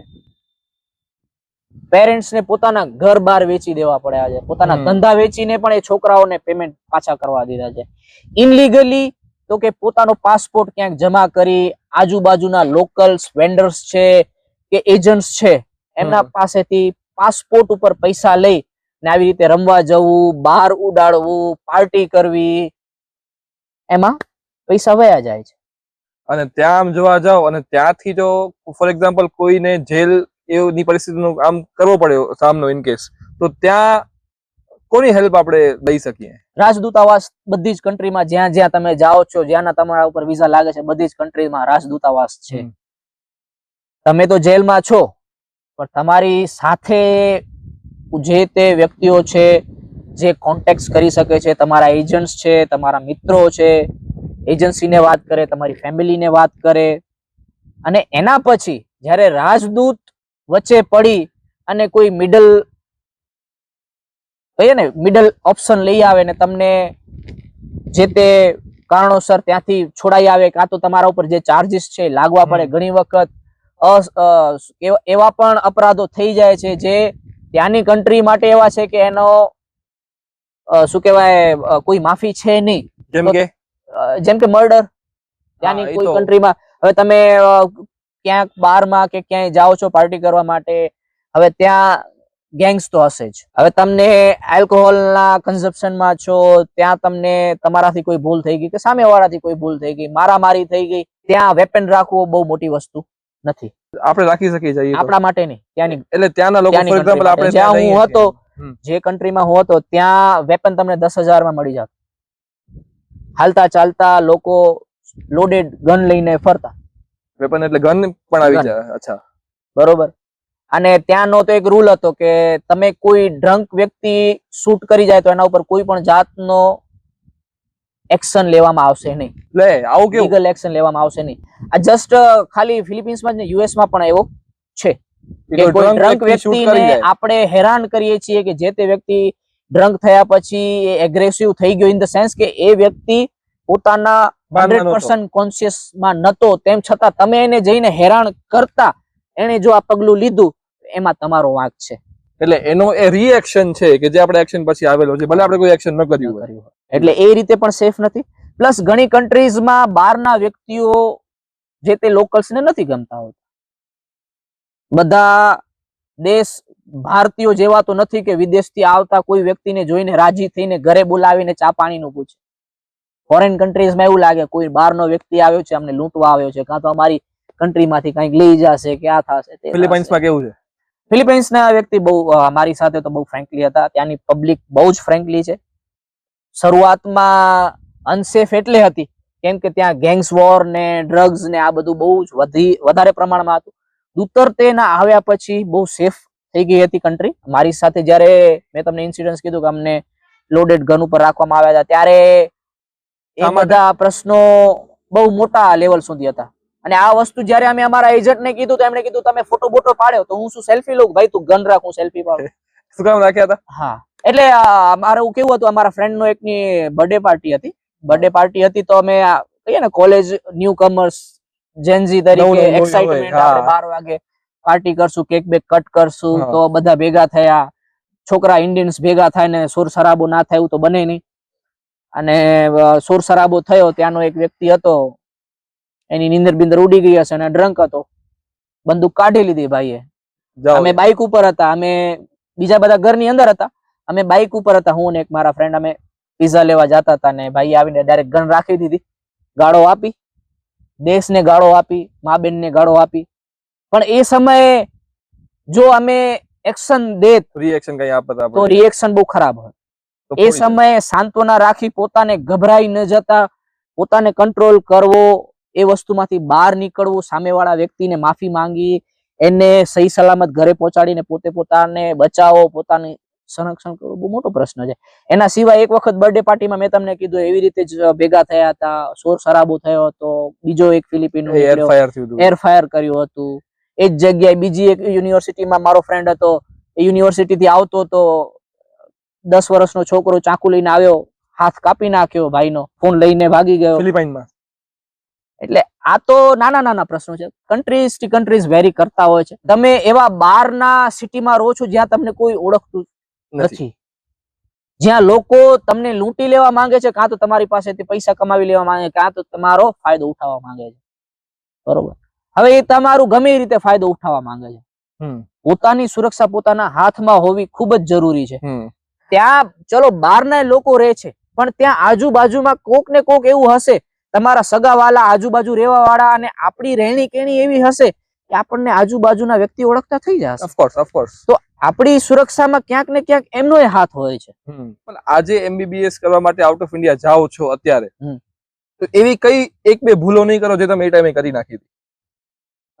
એ ટાઈમે મેં ભૂલ એ કરી હતી કે મને શરૂઆતમાં આપણે કહીએ ને કે ઓલું હોય, ભાઈ આપણે તો કરી જ લેશું, આ પાર પાડી દેશું, આ પાર પાડી દેશું, આ સમયે આ કરી લેશું, FMG આવશે ત્યારે FMG નું જોઈ લેશું, લડી લેશું. પણ એવું નથી હોતું. શરૂઆતથી જ તમારે બધી વસ્તુને માનસિક રીતે કે ને, જેના પાસે એક બ્લુપ્રિન્ટ નથી હોતી ને એ માણસ કોઈ દિવસ સક્સેસ નથી હોતો. આપણે અહીંયા બેઠા છીએ, ગામનો વ્યક્તિ બહાર નથી નીકળી શકતો ને એ બીજા લોકોની સાથે સરખામણીમાં સક્સેસફુલ નથી. એનું રીઝન શું છે કે એની પાસે એક લક્ષ્ય નથી. એક લક્ષ્યથી ઈ ચૂકી જાય છે. તમને ખબર છે કે આજે મને સાંજ સુધી 100 પેજ કમ્પ્લીટ કરવા છે. તમે તમારા સબકોન્શિયસ માઇન્ડ ને ટાર્ગેટ આપી દીધો છે, ને જો તમે સબકોન્શિયસ માઇન્ડ ને ટાર્ગેટ આપ્યો છે તો તમારો મગજ એને કન્ટિન્યુઅસલી તમને પોક કરતો રહેશે ને તમને એ કરવા માટે પ્રભાવિત કરતો રહેશે. સાંજ સુધી તમે 60 માંથી 80 પેજ તો કર્યા હશે. એ જ જગ્યાએ તમે એક રિલેક્સેશન માં, એક કમ્ફર્ટ ઝોન માં હશો, વધીને 30 પેજ થશે. અને એ કમ્ફર્ટ ઝોન માં પણ તમે એટલું નહીં શીખી શકો જે તમે સબકોન્શિયસ માઇન્ડ ને જે ટાર્ગેટ કરીને આપેલી વસ્તુ હશે એ તમે કમ્પ્લીટ કરશો. ઓકે, એટલે જે વિદ્યાર્થીઓ બહાર જાય છે એમના પાસે સૌથી પહેલા પ્લાનિંગ હોવી જોઈએ. પ્લાનિંગ હોવી જોઈએ કે ભાઈ હું આટલા વર્ષમાં આ વસ્તુ ક્લિયર કરીશ, આ વસ્તુ ક્લિયર કરી ગયા પછી આ વર્ષમાં હું, કેમ કે MBBS એક બહુ લાંબી ચેન છે. એ જો સમયગાળાની સાથે તમે ક્લિયર નહીં કરતા જાઓ તો બીજા બધી વસ્તુ તમારા માનસિક રીતે ઘર કરતી જશે. મેં તમને કીધું ને, ડિપ્રેશન છે, હતાશ છે, સાયકોલોજીકલી પણ તમને પાછળ પાડશે, ફાઇનાન્શિયલી પાછળ પાડશે, ફેમિલી રીઝન. એક સમય એવો આવશે કે તમારા ઘરના જ તમારા ઉપર ભરોસો કરવાનો મૂકી દેશે. એક છેલ્લો ક્વેશ્ચન આપણો એ આવે છે કે હવે જો આ એપિસોડ આપણો પૂરો થાય છે, એપિસોડ આપણો બંધ થાય છે, આપણે થોડી ઘણી વાતો એવી કરી કે પ્લસ પોઈન્ટ શું છે, થોડી ઘણી વાતો આપણી એવી થઈ કે નેગેટિવ પોઈન્ટ શું છે, થોડી ઘણી એ વાતો થઈ કે કેટલા ખતરા આપણી ઉપર હોઈ શકે છે ત્યાં. તો આ એપિસોડ બંધ કરીને પહેલા તમે જે વિદ્યાર્થીઓ જોવે છે કે જે ભવિષ્યમાં ડોક્ટર્સ થવાના છે એમને ટૂંકામાં ટૂંકી અને એક સલાહ એવી શું આપશો કે જો પોસિબલ છે, કેપેબલ છો તો ભલે આઉટ ઓફ ઇન્ડિયા જાઓ, MBBS ડોક્ટર થઈને આવો, આ બધી વાતથી ગભરાવાની આવશ્યકતા તમે નથી. એવી તમે એક સલાહ શું આપશો at the end of this episode? પહેલા તો તું માનસિક રીતે તૈયાર થઈ જાય. ઓકે, મેં કીધું ને એક લક્ષ્ય ફિટ કરી દો કે ભાઈ આ બધા પ્રશ્ન આવશે, ખાવાના, પીવાના, સિક્યોરિટીના, એક્ઝામ્સના. મારું લક્ષ્ય છે, મારે ડોક્ટર બનવું છે. એક લક્ષ્ય ફિટ કર્યું. હવે એવું જરૂરી નથી કે તે લક્ષ્ય ફિટ કરી દીધું તો ડોક્ટર બની જ જઈશ. ઓકે, એ લક્ષ્ય માટે રોજ ઉઠી એના માટે મહેનત કરવી પડશે. અને મહેનત ઈ જ એક ધ્યેય છે કે એના પછી એવું નહીં કે ભાઈ એક્ઝામ ના નીકળી તો હવે રેવા દઈએ. ના, નથી નીકળી, કર બીજી વાર તૈયારી. કોઈ રિવર્સ ગેર નથી નીકળી, કર ત્રીજી વાર તૈયારી. મારા 2-3 ફેલિયર પછી મને મારા પોતા ઉપર એક કહે ને આત્મવિશ્વાસ હતો ને ઓછો થતો ગયો. પણ મેં ક્યાંક એક વસ્તુ વાંચી કે જ્યારે તમને ફેલિયર આપે છે ને ભગવાન, મતલબ ભગવાન તમને કોઈક મોટી વસ્તુ માટે તૈયાર કરી રહ્યો છે. Of course. બરોબર. અને એ વસ્તુને ધ્યાનમાં રાખીને મેં કન્ટિન્યુ પોતાની એક્ઝામની પ્રિપેરેશન છે, ફાઇનાન્શિયલી પ્રિપેરેશન છે કે જોબ રિલેટેડ પ્રિપેરેશન છે, કન્ટિન્યુ રાખી છે. એમાં કોઈ પણ જાતની બાંધછૂટ વગર every single day keep going. Okay, and one day you will be capable enough to proud of on yourself, whether it is MBBS, whether it is for engineering, whether it is for any kind of formal education for government or central government or any research based studies. Dhagas, continuity and keep going. તમને ક્યાંક જવું છે, કંઈક બનવું છે તો જૈસા દેશ વૈસા ભેષ, જેવો દેશ એવી સમસ્યાઓ પણ તમારા ઉપર આવવાની છે, એ વાત ફરજિયાત છે. ભારતમાં રહેશો તો એવી આવશે, આઉટ ઓફ ઇન્ડિયા જશો તો એવી આવશે. મહેનત કરવાના પણ દિવસો હોય, જેમ ખેતી કરવાની એક સિઝન હોય ને, જેમ આજે આંબાના ઝાડ છે એમાં આંબા આવવાની એક સિઝન હોય ને, એ મહેનત કરવાની પણ એક ઉંમર હોય. એ ઉંમરમાં મહેનત શોભે, મહેનત તમારા આભૂષણ બને. એટલે જો તમારી એજ 15 થી 25 ની છે ને 15 થી 30 ની છે, ચાલો તો આ એજમાં લડી લેજો. કમ્ફર્ટ તમને આપોઆપ તમારા રેસ્ટ ઓફ યોર લાઈફ મળશે. પણ જો આ 15 વર્ષ તમે તમારો કમ્ફર્ટ શોધ્યો ને તો 30 વર્ષથી કરીને જેટલું જીવશો ત્યાં સુધી તમને જે છે તમને રેસ્ટલેસ લાઈફ મળશે. હેરાન થવું પડશે, દુઃખી થવું પડશે. કમ્ફર્ટ તમને ત્યારે પણ નહીં મળે. એટલે આ 15 વર્ષ જે છે આપણા 15 થી 30 ના, એ તમને અપ્રોક્સિમેટલી સાચવવા પડશે, મહેનત કરવી પડશે. બરાબર. Thank you so much for watching. આપણી સાથે આજે હતા ડોક્ટર દિગ્વિજયસિંહ જાડેજા. આજે આપણે એમની આખી જર્ની જોઈ કે કેવી રીતે તેઓ જર્ની નો ભાગ જોયો. જર્ની તો હજી આપણે આવા વિડીયો બનાવવા માટે 10-15 પડી જશે. એક એવું કરશું કે ત્યાં તમારું જીવન કેવું હતું. પણ આપણે જોયું કે એક એવો વિદ્યાર્થી કે જેને 1 થી 12 નું એજ્યુકેશન ગુજરાતી મીડિયમમાં લીધું, વિદેશ ગયા, ડોક્ટર થઈ પાછા આવ્યા, હજી સુધી પણ કહેવાય ને કે ઘણા બધા સ્ટ્રગલ ફેસ કર્યા છે, હજી પણ ફેસ કરી રહ્યા છે અને ભવિષ્યમાં જે છે એ આવી રીતે આપણી સાથે જોડાયેલા હંમેશા રહેશે. Thank you so much. આપણે ફરી પાછા આવો એક શો કરશું જેમાં આપણે એ વાત જોશું કે ફિલિપાઇન્સમાં કેવી લાઈફસ્ટાઈલ હોય છે. Thank you so much for watching, અને આશા રાખું છું કે તમને તમારા મોટા ભાગના પ્રશ્નોના જવાબ જે છે એ મળી ચૂક્યા હશે. અને જો ના મળ્યા હોય તો ભાઈને ગમે ત્યારે ફોન કરીને પૂછજો, આપણે અવેલેબલ જ છીએ. ઓકે, અથવા તમારા ક્વેશ્ચન જે કમેન્ટ સેક્શનમાં મૂકી દેજો, આન્સર તમને જે છે ડોક્ટર સાહેબ પોતે આપી જશે. Thank you so much for watching.